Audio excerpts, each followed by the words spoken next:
Sandi Satrio, seorang pria berusia 28 tahun, warga kampung Cisasak, desa dan kecamatan Ciracap, Kabupaten Sukabumi, Jawa Barat, yang sudah hampir 12 tahun hanya bisa terbaring di rumahnya. Kondisi pertumbuhan fisik Sandi tidak pernah berkembang dalam kurun 12 tahun ini. Malah, kini badannya terus mengecil hingga aktivitasnya terganggu. Setiap hari, kebutuhannya hanya bisa dibantu oleh orang tuanya. Dari mulai mandi, berganti pakaian, hingga makan, hanya ibunya lah yang selalu menemani Sandi. Sesekali Sandi pun memaksakan diri untuk bisa berusaha berjalan ke toilet dengan cara jalan jongkok.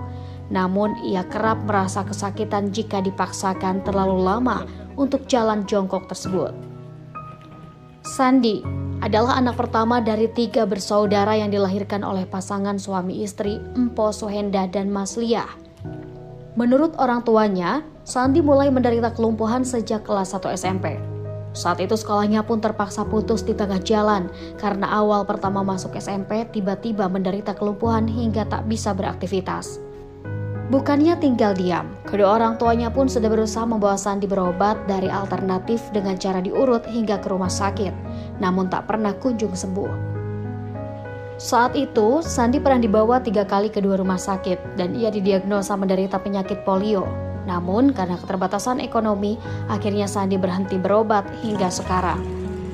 Sementara itu mata pencaharian orang tuanya hanya sebatas tukang ojek yang hanya bisa memenuhi untuk makan sehari-hari dan tak bisa membiayai pengobatan Sandi.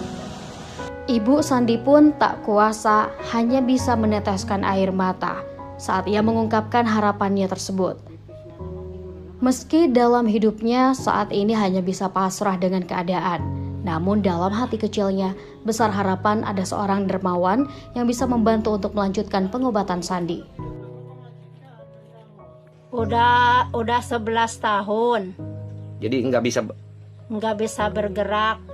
ya nggak bisa jalan gitu. Ya nggak bisa jalan. Udah 11 tahun. Terus sekarang gini Bu, dengan kondisi seperti ini Ibu harapannya seperti apa Bu? Harapannya ingin anak saya sembuh seperti semula. Ingin supaya ada yang membantu pihak pemerintah untuk anak saya. Emang aktivitas suami Ibu Bu? Suami ibu seorang tukang ojek. Pas TV, Sukabumi, Jawa Barat.